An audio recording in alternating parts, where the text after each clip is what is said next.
I've known Bruno Bastos for about 21 years now. I met the Bastos family when I just moved to Rio de Janeiro.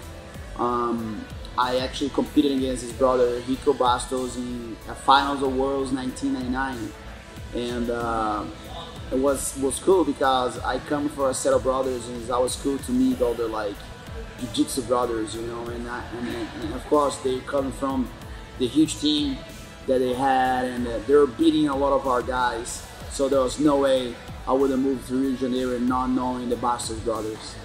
All right. Now this position now is very important because you're gonna have to switch your body first. I think even though like we both knew that we would compete against each other, that didn't stop us to build a friendship because of our personalities.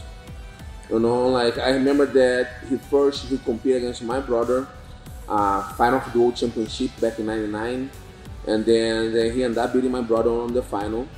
You know, and then like in 2000, we both was a brown belts. Then we competed in the States, and then he beat me on the division, and then I beat him on the absolute on the same day. You know, and then like 1 month later at Worlds, and then we compete again. Then he beat me. But we always had a good relationship. I never felt like a bad energy, you know, because sometimes like, you know, like the energy of the other person just don't cross with yours, right? And then like with Xande, that never happened. Even like we being like rivals, and then have people on the outside talking like not nice things that maybe would make us to clash.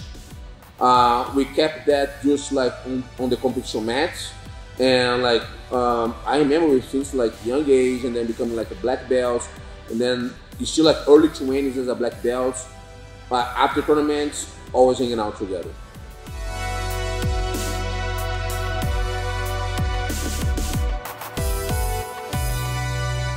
The beautiful thing about Jiu-Jitsu, we actually grow in a time that Jiu-Jitsu wasn't as friendly as today. There was still a lot of, I would say, a lot of rivalry.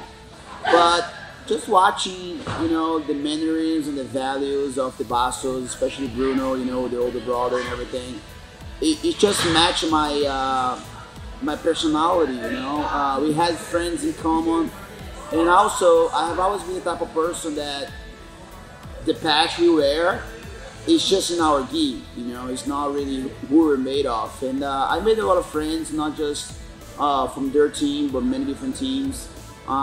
We got to compete in 2000 for the first time, and pretty much since then, because I got hurt competing with him, and since then he always been very caring, you know, like just kind of brother feeling, and also respect earned is respect given, and since I gave them a lot of respect, I got the respect back, and it's been a really good friendship for many years.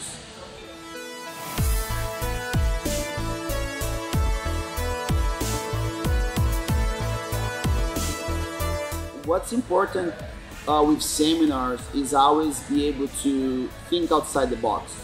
Many times, us as instructors, as senseis, we have a tendency to a certain point, just limit ourselves to our style. And I think the idea of not having a style is actually open for different styles. For example, when I do BJJ library, I try to bring the best of each field, because you never know. Sometimes my expertise, it's limited in a certain level, and then sometimes some of my students, they may have a natural ability to a different game, and that's why it's important to keep the culture, the culture to bring other people in, because knowledge is king. And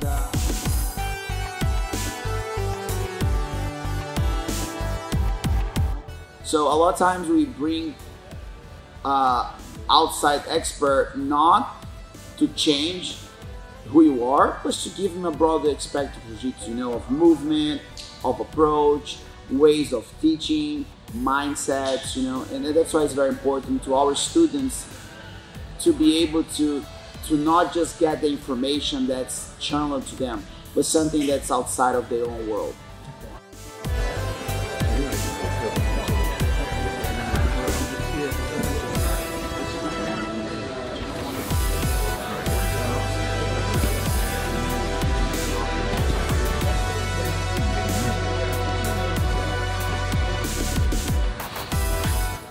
I believe bringing people out from outside to teach my students is extremely important. Of course, we always bring high-level people here. I always like to make the analogy of the parents, right? So your father, your mother, your parents, they're gonna tell you like to don't do something because that can cause something or not good for you, whatever. And you're like, okay, dad, okay, mom. And then somebody from outside comes and they're like, hey, just don't do that because that can happen. Like, oh yeah, of course, he's right, she's right. Because it's not your parent, right? So, and then with the Jiu-Jitsu is the same. Like sometimes I need someone that I know they're going to deliver the message that my students need, and then maybe they don't get it from me or from the other instructors. So, and that's what I'm gonna represent, you know. So, I'm like blessed to have so many like good friendships in Jiu-Jitsu. So many people that I like them and I know that they genuinely like me as well.